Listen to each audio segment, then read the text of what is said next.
ముందుగా అందరికీ శివరాత్రి శుభాకాంక్షలు తెలియజేస్తూ మరి రోజు 73వ వార్డు సనత్ నగర్ లో శ్రీ శ్రీ ఉమా రామలింగేశ్వర స్వామి ఆలయంలో మరి దిగ్విజయంగా ఒక అభిషేకాల కార్యక్రమాలు ఉదయం కూడా జరుగుతూ ఉన్నాయి. ఈ యొక్క గుడిలో ఈ రోజు ఉదయం నుంచి కూడా మరి వేలాది మంది భక్తులు వచ్చి ఇక్కడ స్వామివారి దర్శనం చేసుకొని మరి వెళ్తా ఉన్నారు. ఇది సనత్ నగర్ లో ఉండడం మరి 73వ వార్డులో ఉన్నటువంటి ఈ ఉమారంగ రామలింగేశ్వర ఆలయానికి వచ్చినటువంటి భక్తులందరికీ కూడా ధన్యవాదాలు తెలియజేస్తూ వారికి అందరికి కూడా ఆ భగవంతుడు ఆయా ఆరోగ్యాలు అష్టాలు ప్రసాదించాలని కోరుకుంటూ సెలవు తీసుకుంటాం. Thank you. ఉమారామలింగేశ్వర 73వ వార్డులో సనత్ నగర్ ఏరియాలోని చాలా వైభవంగా మాత్రం ఎప్పుడు ప్రతి ఏటా కూడా వైభవంగా చాలా జరగడం చాలా సంతోషమైన విషయం.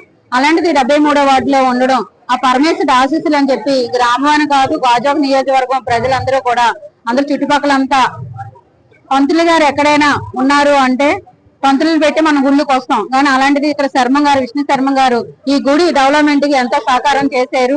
ఆయన వచ్చి ఇప్పుడు 20 సంవత్సరాలు దాదాపు జరుగుతుంది. 2002లో మనకి శంకుస్థాపన జరగడం జరిగింది. ఆ రోజు నుంచి కూడా ఆయన కృషితోని ఈ రోజు డొనేషన్ రూపాన్ని ప్రతి ఒక్కరిని కలిసి ఈ రోజు మంచి అభివృద్ధిలో తీసుకొచ్చారంటే శర్మ గారికి మాత్రం నా తరపున మాత్రం ధన్యవాదాలు తెలుపుకోవాలి.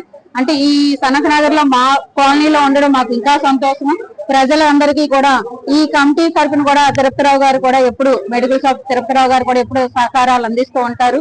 అలా ప్రతి ఒక్కరు కూడా ఈ గుడికి అభివృద్ధితో పాటు ఆ శివయ్య అనుగ్రహం ప్రతి ఒక్కరికి ఉండాలని చెప్పి నేను మనస్ఫూర్తిగా కోరుకుంటున్నాను.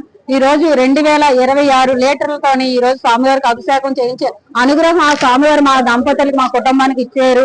ఆ స్వామివారి అనుగ్రహం ఇంకా వెలవేళ మాకు ఉండాలని చెప్పేసి రాష్ట్రం అంతా కూడా సుఖ సంతోషాలతో ఈ శివరాత్రికి అందరూ జరుపుకోవాలని చెప్పేసి మనస్ఫూర్తిగా అనుకొని కోరిక జరవేస్తుంది.